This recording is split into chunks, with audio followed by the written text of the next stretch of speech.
Madame, Monsieur, bonsoir et merci de nous rejoindre sur Polynésie la première. Voici les titres de votre journal. La Polynésie déplore sa première victime décédée du coronavirus. Il s'agit d'une octogénaire résidente du quartier Vaitavatava à Papeete. 8 personnes sont toujours hospitalisées, dont un dans un état grave. Vaitavatava qui a été identifié comme étant un cluster avec nous par Messenger René Temeharo, 3e adjoint au maire de Papeete. La commune, il est donc chargé de la sécurité civile de la commune.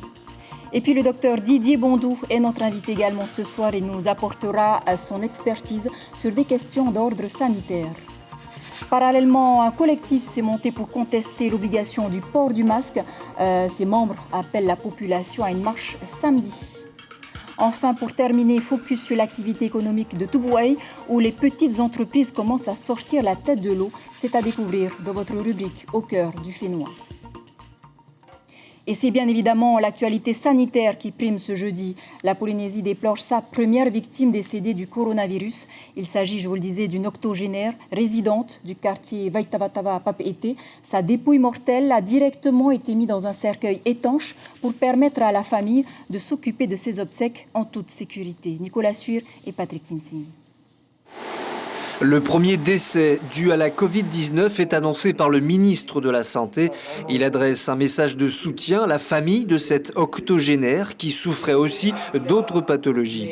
Elle a été hospitalisée le 3 septembre. C'est une conjonction d'atteintes de capacité vitale naturelle qui ont fait que le décès est survenu. Bien évidemment, le Covid est venu accentuer cette dégradation des capacités vitales, et c'est comme ça qu'elle est décédée. Le ministre de la Santé demande à la population de continuer d'observer les mesures barrières, puisque dans l'ensemble, ces dernières sont respectées. Il présente également les nouveaux chiffres. 869 cas, soit 74 de plus qu'au dernier point presse. De nouveaux clusters ont été identifiés, dont le plus important dans le quartier de Vaitavatava. Isoler la zone est envisagé, même si pour l'heure, rien n'est arrêté. On y réfléchit, donc je pense que peut-être lundi prochain, on vous en dira un petit peu plus sur cette question. C'est pas facile On est obligé de naviguer entre ce qu'il est possible de faire, ce qu'il est possible de demander aux gens, en termes de contraintes, parce que c'est quand même des contraintes pour la vie de tous les jours, et ce qu'il est légal de faire. Le plus important pour le gouvernement est de contenir l'épidémie afin de ne pas engorger les hôpitaux. Une nouvelle stratégie de dépistage devrait être présentée lundi lors du prochain point presse. Vaitavatava qui est donc identifié comme étant un cluster, 122 logements s'y trouvent avec à peu près 1200 habitants. Alors ce quartier sera-t-il placé en isolement? C'est ce que nous allons tenter de savoir avec René Temeharo, donc le 3e adjoint au maire de Papeete, chargé de la sécurité civile, en direct de Vaitavatava. Comment réagissent les résidents du quartier face à cette série de dépistages qui se passe depuis vendredi, René Temeharo? Mais effectivement, donc, les habitants sont inquiets, beaucoup d'interrogations. Nous sommes donc avec le service de la santé auprès d'eux depuis quelques jours pour les rassurer, pour mettre en place le dépistage d'un premier cercle de 500 personnes et éventuellement donc de leur doter des masques, de tout faire en sorte de les rassurer avant tout. Alors sur les 500 dépistages qui ont été réalisés dans le quartier depuis vendredi, combien se sont révélés positifs puisqu'il faut à peu près 4 jours pour connaître les résultats? Nous avons 15% donc, des 500 qui sont positifs malheureusement dans cette situation qui apparemment, d'après les éléments dont on dispose, serait depuis une quinzaine de jours déjà, qui sillonnaient déjà les habitants de Vaitavatava. Alors, René Temeharo, le quartier sera-t-il placé en confinement?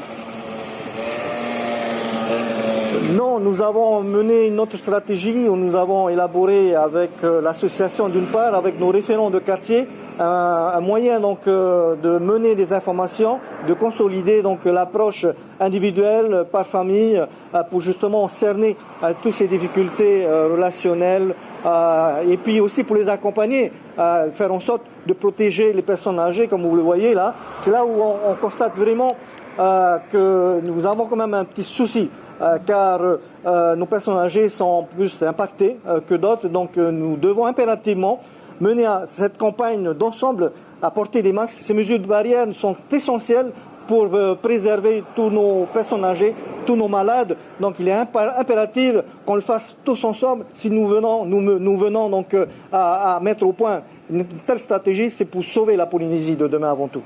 On parle d'un deuxième cluster à Papeete. Vous pouvez nous dire, il s'agit de quel quartier exactement ?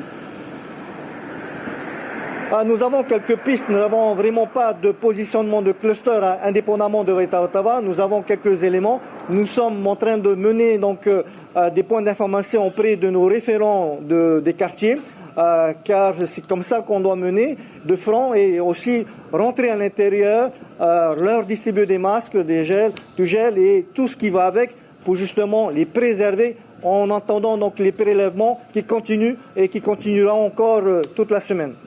Merci René Téméher. On retiendra donc que le quartier Waitara-Ottawa n'est pas placé en confinement pour le moment. Et dans un communiqué, le haut-commissaire Dominique Saurin et le président Édouard Fritsch adressent leurs sincères condoléances à la famille touchée par le drame. Je rappelle également que sur les 869 cas de Covid-19 recensés, 332 cas sont toujours actifs, 8 sont toujours hospitalisés, dont un en soins intensifs. Docteur Didier Bondou, merci d'être avec nous. Le ministre a évoqué dans son discours cet après-midi le terme de comorbidité qui augmente donc le risque de développer une forme grave d'infection chez les patients atteints de Covid-19. Quels sont justement les facteurs de comorbidité ? Je dirais, comme toute maladie infectieuse, le Covid est une cause supplémentaire d'aggravation de situations déjà précaires au départ, comme peut être le grand âge, l'obésité, le diabète, les insuffisants respiratoires sévères, et ça ne manque malheureusement pas aux Fénois. Donc cet épisode est effectivement bien triste, mais il était attendu, comme dans tous les pays du monde. On voit que, statistiquement parlant, les cas gravissimes de Covid surviennent dans ces pathologies, avec ces polypathologies qui additionnent les facteurs de risque. Mais c'est également vrai pour d'autres pathologies infectieuses, comme certains microbes, comme la grippe d'ailleurs. Ouais. C'est la raison pour laquelle les patients qui, ici aux Fénois, ont le carnet rouge, on les engage à se faire vacciner contre la grippe pour éviter ce genre de complications qui peut parfois être dramatique. Alors ces personnes-là, est-ce que cela veut dire qu'ils doivent être, dès qu'ils sont hospitalisés, ils doivent être en soins intensifs ? Pas forcément systématiquement, mais c'est vrai qu'on va prendre certainement toutes les précautions justement dans ce cadre-là pour leur éviter les complications dues au Covid. On insiste, et M. Téméher, on vient d'en parler, je pense que c'est l'indication même de la distanciation sociale, et je dirais les personnes âgées en particulier et les personnes à risque, qui n'ont pas forcément le carnet rouge, il y a beaucoup de gens en surpoids ici qui n'ont pas le carnet rouge, doivent prendre toutes les précautions, et je dirais même l'entourage doit prendre ses précautions vis-à-vis d'eux. Il s'agit de protéger ces gens-là, et les protéger, c'est garder distance vis-à-vis d'eux, justement. Alors, selon le ministre Rénal, l'état de santé de l'octogénaire qui est décédé était stable il y a quelques jours encore, avant de se dégrader en 48 heures. Comment vous expliquez cela ? C'est décrit avec le Covid. C'est vrai qu'au bout il peut y avoir une situation qui se stabilise et après il y a un phénomène immunologique qui se passe avec insuffisance respiratoire, gros épisodes inflammatoires qui fait que parfois, effectivement, surtout chez les personnes âgées, les personnes avec des grosses pathologies associées, la réanimation ne suffira pas à ramener les gens à la vie. Alors, que recommandez-vous aux personnes justement qui ont un carnet rouge, qui sont diabétiques, qui sont dialysées ? Est-ce qu'ils doivent redoubler de vigilance justement ? Je pense qu'il faut redoubler de vigilance et c'est vrai que cet épisode Covid qui est dramatique, qui est mondial, doit nous amener justement à réfléchir sur le fait que dès qu'il y a une pathologie infectieuse, quelle qu'elle soit, dans un domicile, dans une maison, dans un foyer, cette personne malade doit préserver, et les autres en particulier, en se protégeant avec le masque, en gardant distance. C'est pas facile, on sait très bien qu'on est tactile, qu'on aime bien être proche de nos personnes âgées, de nos matayapos. Ceci étant, si on veut les protéger, c'est s'éloigner d'elles. C'est malheureux, mais c'est comme ça. Merci beaucoup, Dr Bondou, d'avoir répondu à nos questions. Et sachez que l'Angleterre vient de placer la Polynésie française en tant que pays à risque. Tout voyageur en partance du Fénois vers l'Angleterre devra donc effectuer une quatorzaine sur place. Parallèlement à toute cette effervescence à Papeete, un mouvement citoyen baptisé Stop à la mascarade s'élève contre l'obligation du port du masque. Il appelle donc à une marche ce samedi pour dénoncer ce qu'ils appellent des mesures sanitaires excessives. Il s'oppose également à l'obligation du vaccin. C'est Fan Ratino et Marie-Létine Singh. Le masque est tombé, un acte d'insoumission ou une signature de liberté. Aujourd'hui, ils se sont vus pour la première fois, de vive voix, là où les réseaux sociaux avaient posé par écrit leurs interrogations, leurs doutes, leurs cris peut-être. Sur leur tract, ils ont rédigé leurs revendications et effacé le mot obligation. Masque facultatif, pas d'angoisse excessive, liberté des médecins. Ils veulent desserrer la contrainte, celle qui, disent-ils, rabote leur citoyenneté d'agir en responsable. On aimerait que les gens soient libres de faire leur choix. Il y a des cas de figure où on est d'accord. C'est-à-dire, par exemple, quand tu es dans un restaurant, un endroit confiné, on préconise le masque. Maintenant, de là à pousser cette obligation partout, tout le temps, à tout le monde, au centre-ville par exemple, dans les rues en plein soleil, je pense que c'est allé un peu trop loin. On questionne ça, on questionne la véracité. En Polynésie, la démarche se veut pacifique, argumentée. Dans le monde, depuis quelques semaines, ces courants d'expression gagnent en visibilité. Nés sur le net et désormais dans la rue. L'absence de consensus scientifique affûte leurs arguments. En Suède, pas de masque. À Bruxelles, oui. Le masque, donc. Pour ce médecin du Fénois, il est collectivement une protection. C'est se protéger et protéger les autres, bien sûr. Voilà. C'est ça, c'est le message important. Je crois que on doit se sentir responsable des autres aussi, quoi. C'est une question de bon sens, quoi. Pas convaincus, ces citoyens qui s'interrogent vont marcher au centre-ville. Par groupe de 8, masque sur le visage, la conformité avec la réglementation. Ils refusent le terme manifestation pour montrer le visage d'une réalité sociétale qui s'était tue jusqu'alors sur le territoire. Parce que on est en train de nous taxer de complotistes ou anti-masques, mais non, pas du tout. Il ne faut pas nous taxer de termes qui ne sont pas propres à la Polynésie. Il y a beaucoup de monde qui se joignent à nous, qui se posent des questions, mais on souligne vraiment le mot marche pacifique. Ce n'est pas une manifestation et on vraiment met l'emphase sur le mot pacifique. Ce collectif né sur le net sera-t-il agrégé à un large public? Réponse ce samedi matin. Et en attendant, les gestes barrières sont là pour nous protéger, comme le port du masque et la distanciation sociale. Le lavage des mains est aussi important. Tousser, éternuer dans un mouchoir à usage unique et surtout éviter de vous serrer la main. Si vous avez des doutes sur votre état de santé, appelez le 40 45 50 00 ou le 15. Laissons les questions sanitaires de côté et ce fait divers donc, car Ayatea, un grave accident de la route a fait 2 morts et 3 blessés dans le district de Taputapuatea en milieu de journée. Un SUV circulant dans le sens Uturua-Whareatei avec à son bord 5 personnes a quitté la route et s'est retrouvé à environ 3 mètres en contrebas. 2 des passagers sont décédés sur le coup. Le chauffeur gravement blessé et les 2 autres victimes dont le pronostic vital n'est pas engagé ont été conduits en urgence à l'hôpital de Uturua.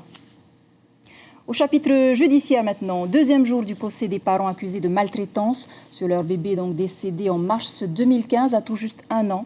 Et pourtant, le médecin du Centre de la mère et de l'enfant notait une bonne prise en charge globale et une bonne relation entre la mère et l'enfant. Alors, comment expliquer les lésions encéphaliques et les fractures que présentait le nourrisson au bras et à la hanche? Le résumé de l'audience de Lucille Guichet-Tirao et Mirko Vanfou. Une audience difficile mais nécessaire pour comprendre les causes du décès. Et les 2 experts sont formels. Le bébé a été violemment secoué, l'équivalent d'un véhicule qui rentre dans un mur ou d'une chute de plusieurs étages. Le petit garçon est décédé d'un hématome sous-dural aigu et d'un œdème pulmonaire massif, conclut le professeur Rambaud. Un enfant non désiré, contrairement à son aîné, élevé par les grands-parents. Il n'est pas ressorti du dossier que l'enfant aîné, que je représente aujourd'hui, a été victime de violences de la part de ses parents, hormis peut-être 1 ou 2 petites tapes sur la main ou sur la fesse, mais pas de violence telle qu'on leur reproche aujourd'hui devant la cour d'assises. Les veines, ponts qui amènent le sang au cerveau ont été arrachées. La seule explication est un secouement violent de la part d'un adulte, d'avant en arrière, et le cerveau de l'enfant qui cogne dans la boîte crânienne. L'expert note aussi des ecchymoses, 2 fractures ressoudées, un autre hématome sous-dural plus ancien, ce qui signifie plusieurs épisodes violents. Qu'on puisse lui reprocher une certaine légèreté sur le suivi médical parce qu'ils n'ont pas respecté les dates fixes des rendez-vous. Admettons qu'on puisse lui reprocher de s'être assoupi alors qu'il avait la garde de son petit qui était dans la poussette. Pourquoi pas ? Mais pour autant, à aucun moment, il apparaît qu'il a été mauvais envers lui, qu'il ait le moindre geste déplacé ou qu'il s'est rendu coupable de la moindre infraction à son égard. Et c'est bien pour ça qu'on est là, c'est pour un crime, pas pour juger un comportement au quotidien. Dans le box, les parents expliquent que l'enfant a pris des coups lors d'épisodes de violence conjugale. Impossible, répondent les experts. Et en attendant le verdict demain, Jean-Marie Bruno, psychologue à la Maison de l'Enfance, sera donc l'invité café de votre matinale radio à 7h10. On parle environnement maintenant avec des voix qui s'élèvent du côté de Teahupo'o. Teahupo'o qui, vous le savez, accueillera les épreuves de surf des JO de 2024. La population s'inquiète du manque de communication autour des futures installations. Réunis autour du collectif Mataraya Teahupo'o, ses membres demandent à être rassurés sur les projets qui seront mis en œuvre. Aimatar Levi, vous êtes membre donc de cette association. Le pays répond qu'aucune étude n'a été faite pour l'instant et que de toute façon, les projets ne se feront pas sans l'aval de la commune. Vous répondez quoi? Bonsoir. Alors,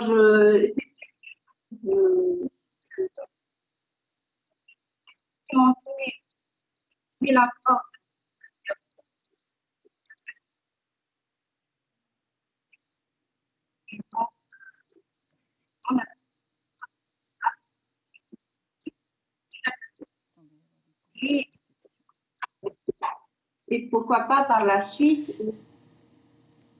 travailler avec les organisateurs de ce projet. Vous allez rencontrer les agents du pays demain. Qu'attendez-vous concrètement de cet échange? Alors, ce qu'on attend avant tout, c'est qu'ils nous confirment la mise à disposition du dossier dans toute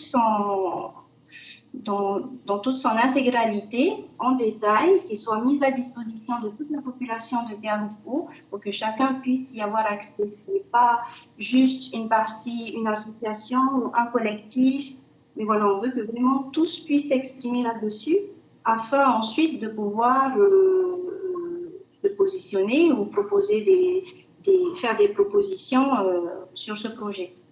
Parce que vous ne souhaitez pas justement que l'environnement de Teahupo'o soit modifié, c'est ça? C'est ce qui vous inquiète? Voilà, on a une crainte par rapport à ça en tant qu'habitant, membre du collectif, en tant qu'acteur économique aussi. On tient à la préservation de notre environnement, on tient à notre qualité de vie. On n'est pas contre les JO, on veut juste savoir, c'est une demande légitime, on veut savoir ce qu'il en sera et qu'on puisse faire visualiser les impacts, il risque d'y avoir, mais aussi tous les aspects économiques que le gouvernement nous indique. Voilà, on n'a aucune information sur tout ça et je pense qu'on devrait quand même être les premiers à être au courant. Merci beaucoup, Aimatar Levi. On espère en tout cas que vous aurez tous ces éléments demain, donc lors de votre rencontre avec les agents du pays. Teahupo'o qui s'attend à des retombées économiques si la situation sanitaire s'améliore, bien sûr. C'est ce qu'espère également l'atoll de Rairoa, où les élèves du village principal de Avaturu, qui ne peuvent pas suivre un cursus normal, s'orientent vers la restauration, le tourisme, une sorte d'école de la deuxième chance. Ils apprennent à cuisiner, certains même se découvrent un talent. Leurs services sont d'ailleurs très appréciés. Écoutez ces réactions au micro de Bélène Ferraud. On a mangé une super bonne andouillette et des frites de roux, c'était excellent. Les filles au service sont vraiment très chouettes. Voilà, et puis le dessert était trop bon, donc oui évidemment on recommande et puis ils font tous du super boulot quoi, que ce soit en cuisine ou au service. Ils peuvent plus tard travailler dans les hôtels, dans les pensions, sinon faire leur propre pension ou restaurant. Sinon ils peuvent aussi poursuivre ce papeté au lycée hôtelier. Et à Tubuai, aux Australes, malgré la crise sanitaire, certaines petites entreprises ont pu survivre grâce aux aides du pays et de l'État. Outre le maintien des activités existantes, les aides ont aussi permis à certains jeunes de créer leur propre business. Le reportage sur place de Gilles Busseuil, le commentaire de Rouen Poutou.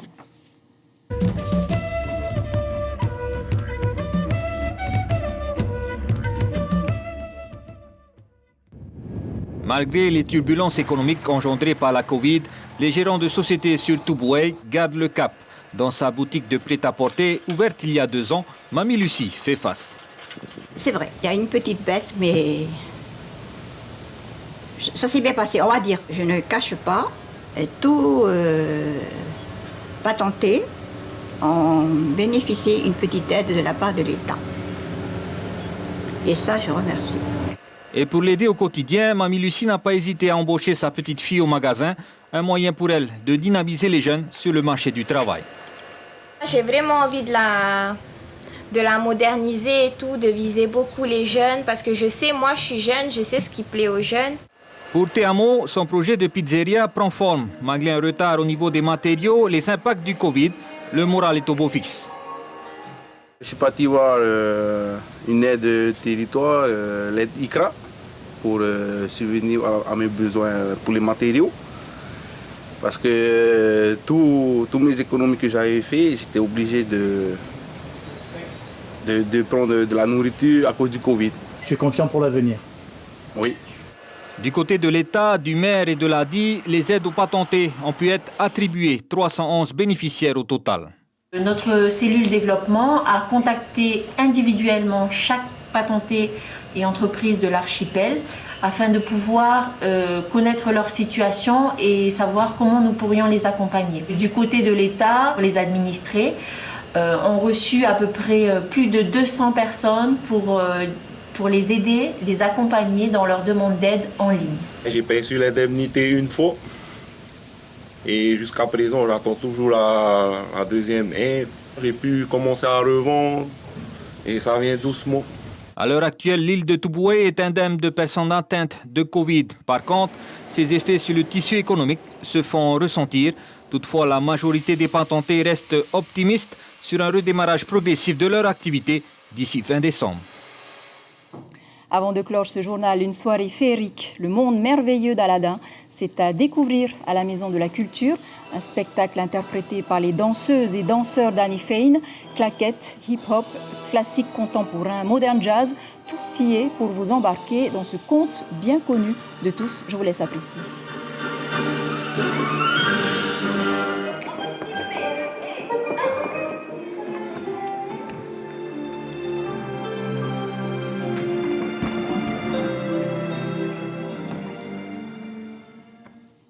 Voilà, découvrez donc vendredi et samedi à la Maison de la Culture. C'est ainsi que s'achève ce journal dont je vous rappelle l'information principale. La Polynésie déplore sa première victime décédée du coronavirus. Il s'agit d'une octogénaire résidente du quartier Vaitavatava à Papeete. 8 personnes sont toujours hospitalisées, dont une dans un état grave. Vaitavatava qui ne sera pas donc confiné, mais où la prévention sera renforcée. Des masques seront également distribués aux 1200 habitants. À la une de vos quotidiens, la dépêche titre Vaitavatava cluster sous le choc. Tahiti Info, la dure réalité du Covid-19. Voilà pour l'essentiel de l'actualité. Merci de nous rester fidèles. 5h30, vos infos radio. Aux commandes de vos journaux du week-end, Caroline Fari et Ayata Tarhau. Très belle nuit sur la première, à lundi.